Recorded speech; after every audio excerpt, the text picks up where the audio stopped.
بغض النظر عن نهاية موسم ريال مدريد ببطولات أو بدون بطولات، لكن وضح أن الفريق تعيس جدا هجوميا ويعاني بشكل كبير في العمل الهجومي وصناعة اللعب.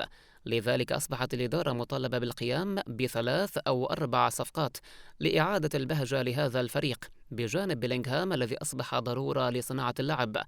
فإن ريال مدريد على الأقل يجب عليه أن يتعاقد مع عدة لاعبين في خط الهجوم ولا يرتكن لصعوبة التعاقد مع مبابي وهالاند، ولكن يجب أن يفكر في لاعبين آخرين مثل خيفيتش أو أوسيمين من نابولي، ومواني لاعب فرانكفورت، وماركوس تورام لاعب مونشن جلادباخ، وجوليان الفاريز لاعب مانشستر سيتي. لكن إن استمر الوضع بهذا الشكل فالريال مدريد سيفقد الكثير من الهيبة. وصل فينيسيوس جونيور لاعب ريال مدريد للهدف رقم 50 في مسيرته مع الفريق بمختلف البطولات المحلية والأوروبية والدولية.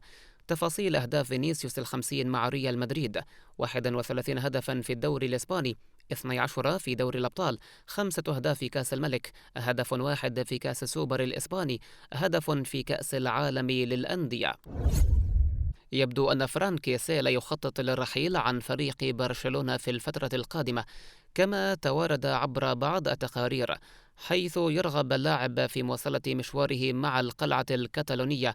الدليل على أن كيسيه يرغب في الاستمرار مع البارسا هو حرصه على تعلم اللغة الإسبانية، حيث يلازمه معلم خاص منذ انتقاله للبلوغرانا حتى استطاع أخيرا أن يتحدث الإسبانية بشكل جيد.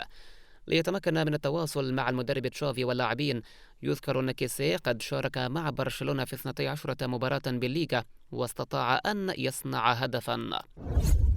تقارير صحفية إسبانية ذكرت أن نادي مانشستر يونايتد وأرسنال مهتمين بضم لاعب برشلونة أنسو فاتي في فترة الانتقالات الصيفية المقبلة.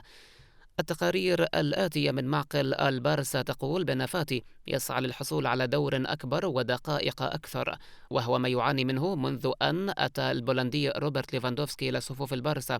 وجدير بالذكر أن برشلونة يحتاج لبيع بعض لاعبيه في الصيف المقبل للهبوط بفاتورة رواتب وتوفير السيولة اللازمة لعقد صفقات جديدة.